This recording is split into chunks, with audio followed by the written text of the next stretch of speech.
सुप्रभात बच्चों, कैसे हो आप सभी। उम्मीद है आप सभी स्वस्थ होंगे, मस्त होंगे। बच्चों, आज की कक्षा में हम षष्ठ पाठ सदाचार का अध्ययन करेंगे।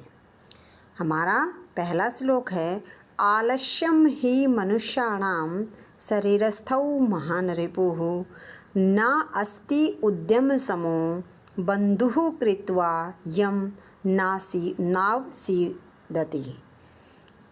आलस्यम आलस्य ही मनुष्याणाम मनुष्यों के शरीरस्थौ शरीर का महान सबसे बड़ा रिपु शत्रु है। आलस्य ही मनुष्य के शरीर का सबसे बड़ा शत्रु है। ना अस्ति नहीं है, उद्यम मेहनत के समौ समान बंधु मित्र, परिश्रम के समान मनुष्य का कोई दोस्त नहीं है। कृत्वा करके यम जिसे नावसीदति वह कभी दुखी नहीं होता है। इस श्लोक का कहने का अर्थ ये है कि आलस्य ही मनुष्य के शरीर का सबसे बड़ा शत्रु है। परिश्रम के समान मनुष्य का कोई भी दोस्त नहीं है। परिश्रम को करके वह कभी भी दुखी नहीं होता है, अर्थात परिश्रम करके मनुष्य हमेशा सुखी ही रहता है। श्लोक नंबर 2 है, स्वः कार्यम अधः कुर्वीत पूर्वाहणे च पराहणिकं नहि प्रतीक्षते मृत्युः कृतम् अस्य न वा कृतम्। स्व होता है आने वाला कल, कार्यम कार्य को, अध आज ही, कुर्वीत कर लेना चाहिए। पूर्वाहणे का अर्थ होता है दोपहर के बाद, च और पराहणिकम दोपहर से पहले।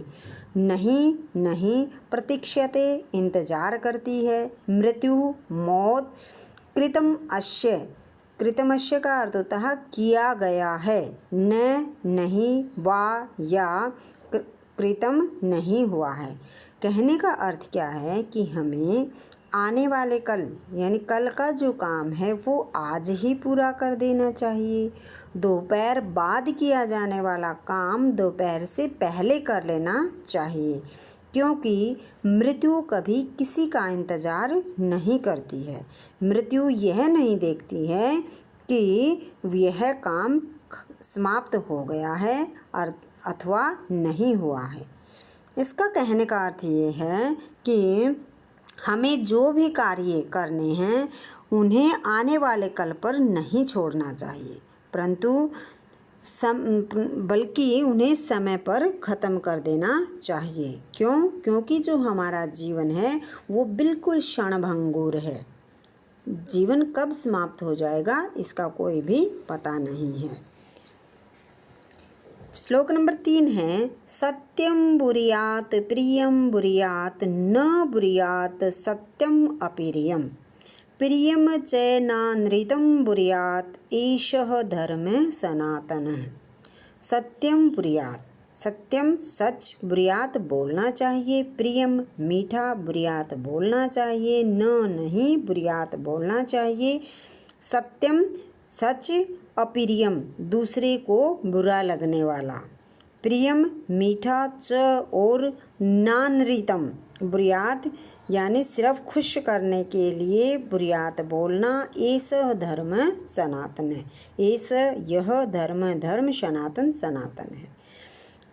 इसका कहने का अर्थ क्या है कि सत्यम बुरियात हमें हमेशा सत्य बोलना चाहिए, प्रियम बुरियात मीठा बोलना चाहिए, सच बोलना चाहिए, मीठा बोलना चाहिए, कड़वा सत्य कभी नहीं बोलना चाहिए। कड़वा सत्य अर्थात जो दूसरे को बुरा लगे ऐसा सच कभी भी नहीं बोलना चाहिए। प्रियम च नानृतं बुरियात, और ऐसा झूठ भी नहीं बोलना चाहिए जो दूसरे को प्रिय लगे, अच्छा लगे, अर्थात दूसरे को खुश करने के लिए सच नहीं बोलना चाहिए। यही सनातन का धर्म है। कवि के कहने का भाव यह है कि हम जब भी बोलें सच और प्रिय बोलें, ऐसा सत्य न कहें जो सुनने वाले को बुरा लगे और किसी को खुश करने के लिए झूठ भी न बोलें। श्लोक नंबर 4 है सर्वदा व्यवहारे स्यात् औदार्यं सत्यता तथा ऋजुता मृदुता च अपि कौटिल्यं न कदाचन। सर्वदा हमेशा व्यवहार में स्यात् होनी चाहिए औदार्यम उदारता, सत्यता सच्चाई, ऋजुता सरलता, मृदुता कोमलता, च और अपि भी कौटिल्यम कुटिलता, न नहीं कदाचन कभी भी। इस श्लोक के माध्यम से कवि क्या कहना चाहता है कि हमारे व्यवहार में हमेशा उदारता, सच्चाई, सरलता, मृदुता होनी चाहिए। हमारे व्यवहार में कभी भी कुटिलता नहीं होनी चाहिए, यानी व्यवहार में कुटिलता कभी भी नहीं होनी चाहिए। इसके माध्यम से कवि क्या कहना चाह रहा है? इसके माध्यम से कवि कहता है कि जो व्यवहार में हमेशा उदारता, सच्चाई, सरलता और कोमलता ही होनी चाहिए, कभी भी कुटिलता या टेढ़ापन उसके अंदर नहीं होना चाहिए। श्लोक नंबर 5 है श्रेष्ठम जनम गुरुम च अपि मात्रम पित्रम तथा मनसा कर्मणा वाचा सेवेत सततम सदा। श्रेष्ठम श्रेष्ठ, जन्म मनुष्यों का, गुरुजन, च अपि और, मात्रम पित्रम माता और पिता, मनसा मन से, कर्मणा कर्म से, वाचा वचन से, सेवेत सेवा करनी चाहिए, सततम सदा, सततम लगातार, सदा हमेशा।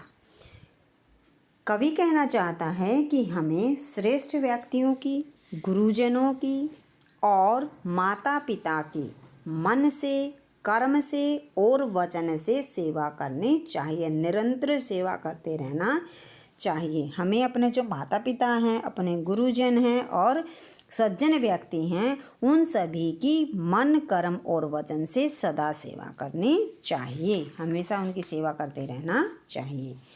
मित्रेण कलहम कृत्वा न कदापि सुखी जन। मित्रेण मित्र से, कलहम कलह या क्लेश या झगड़ा, कृत्वा करके, न नहीं, कदापि कभी भी, सुखी जन मनुष्य, इति इस प्रकार, यह ज्ञातवा जानकर, प्रयासेन प्रयास करना चाहिए, तदेव इस प्रकार से, परिव्रजेत छोड़ देना चाहिए। यानी मित्र से झगड़ा करके मनुष्य कभी भी सुखी नहीं होता है। यदि हमें पता चले तो हमें झगड़े को छोड़ने का प्रयास करना चाहिए, हमें झगड़े से दूर रहना चाहिए। कवि के कहने का भाव यह है कि यदि हम सुखी रहना चाहते हैं तो हमें अपने मित्र के साथ कभी भी झगड़ा नहीं करना चाहिए। यदि हमें झगड़े के कारण पता चल जाए या पता चल जाए कि झगड़ा किस वजह से होने वाला है, तो हमें उस झगड़े के कारण से दूर रहना चाहिए, अर्थात उस झगड़े के कारण को ही ख़त्म कर देना चाहिए। इसी के साथ हमारा षष्ठ पाठ सदाचार का हिंदी अनुवाद समाप्त होता है। अपनी अगली कक्षा में हम इसके अभ्यास को देखेंगे।